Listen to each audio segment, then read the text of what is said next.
कुचबिहार में एक post office से गायब है कई ग्राहकों के पैसे, पोस्टमास्टर पर लगा भ्रष्टाचार का आरोप।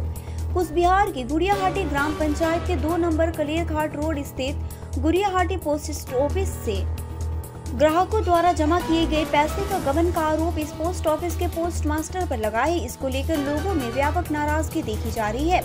साथ ही पोस्टमास्टर के खिलाफ शिकायत की गई है। घटना से पूरे इलाके में तनाव फैल गया है। मालूम हो कि उस डाकघर में कई स्थानीय लोग लंबे समय से नियमित रूप से पैसा जमा करते आए हैं।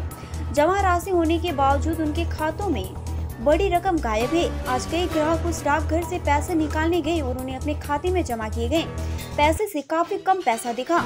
उनके अकाउंट से पैसे गायब है। मामला सामने आते ही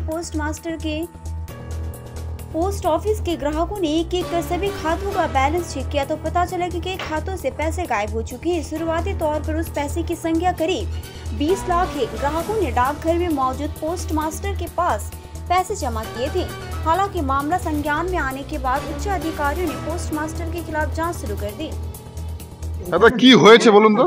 আমি আজকে হঠাৎ করে বাড়িতে আসছি, আমি গাড়ি চালক আইসি শুনি এরকম ব্যাপারে পোস্ট অফিসে ঘাবলা হয়েছে কি ঘাবলা হয়েছে পুরো বই নিয়ে বাইরের থেকে আসলাম। আইসি এখানে বইটাকে চেক করে দেখা গেলো কি আমার একটা বইয়ে ছিল 1,32,500 কত টাকা, ওইখান থেকে 70,000 টাকা উপরে নেই। আর আরেকটা বইয়ে ছিল আপনার 1,12,500 কত টাকা ছিল, সেইখান থেকে প্রায় 72-74 হাজার টাকা নেই। এই শুনতে পাই ওদেরকে ধরলাম, ধরার পরে অ্যাকাউন্ট চেক করার পরে এইভাবে আমাদেরকে জানানোর পরে আর আমরা তো জানি যে এটা সেন্ট্রাল পোস্ট অফিস, এখানে আমরা দীর্ঘদিন ধরে টাকা পয়সা রাখি নিজেদের সেফটির জন্য। তারপরে যদি এরকম কেস হয় আমরা কার কাছে যাবো টাকা? মানে কি মনে করছেন কেন হলো এটা? হ্যাঁ, কেন হলো তো অবশ্যই যে কেন হলো, এটা কী করে হইলো আমরা তো বুঝতে পারিনি কিছু। কি চাইছেন এখন? এখন চাইছি আমাদের টাকা পয়সা যেটা ছিল সেটা আমরা যাতে সঠিক মতন পাই। আপনার নাম? আমার নাম শঙ্কর পাসওয়ান। শঙ্কর পাসওয়ান।